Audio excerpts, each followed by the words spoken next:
Hello மக்களே, அட்மன் Silambarasan TR ஃபேன்ஸ்க்கு ஒரு வேற லெவல் நியூஸ் வந்திருக்கு. அது என்ன நியூஸ்னு இந்த வீடியோல பார்க்கலாம். STR49 இந்த படத்தை பார்க்கிங் மூவியை டைரக்ட் பண்ண ராம்குமார் தான் டைரக்ட் பண்ண போறதா இருந்தது. பட் இப்போ ப்ரொடியூசர் சைட்ல கொஞ்சம் இஷ்யூஸ் இருக்கிறதுனால இந்த படத்தை கொஞ்சம் ஹோல்ட்ல வச்சிருக்காங்க. அதனால டைம் வேஸ்ட் பண்ணாம STR அவரோட அடுத்த படத்தை ஸ்டார்ட் பண்ணியிருக்காரு. அந்த படத்தை யார் டைரக்ட் பண்றாங்கன்னு பாத்தீங்கன்னா வெற்றிமாறன். விடுதலை 2 படத்துக்கு அப்புறமா ஆக்டர் சூர்யா வச்சு வாடிவாசல் படம் எடுப்பாரு அப்படின்னு சொல்லிட்டு ஃபேன்ஸ் எல்லாருமே ரொம்ப வெயிட் பண்ணிட்டு இருந்தாங்க. பட் இப்போ அந்த படம் எப்போ ஸ்டார்ட் ஆகணும் எந்த ஒரு அபிஷியல் அனௌன்ஸ்மெண்ட்டும் இப்ப வரல. இதனால அவரும் அடுத்த படத்துக்கான வேலையை ஸ்டார்ட் பண்ணியிருக்காரு. இந்த படத்தை கலைப்புலி எஸ் தானு தான் ப்ரொடியூஸ் பண்றாரு. இந்த மூவில தான் STR ஹீரோவா நடிக்கிறாரு. வெற்றிமாறன் STR காம்போவே ஒரு பெரிய சர்ப்ரைஸா இருந்த நிலையில இந்த படத்துல வேற ஒரு சர்ப்ரைஸ் செலிபிரிட்டியும் ஆட் ஆயிருக்காரு. அது யாருன்னு பாத்தீங்கன்னா Kolamaavu Kokila, doctor, Beast, ஜெயிலர்னு successful மூவியை கொடுத்த நெல்சன் தான் இந்த படத்துல ஜாயின் பண்ணியிருக்காரு. இந்த படத்தோட ஒரு ப்ரோமோ ஷூட்ல அவர் இருக்க மாதிரியான ஸ்டில் இப்ப இன்டர்நெட்ல ரொம்ப வைரலா போயிட்டு இருக்கு.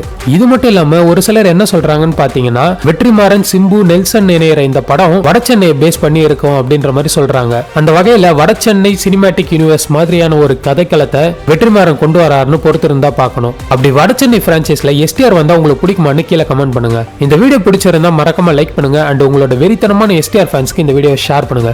We'll see you on the next video. Bye.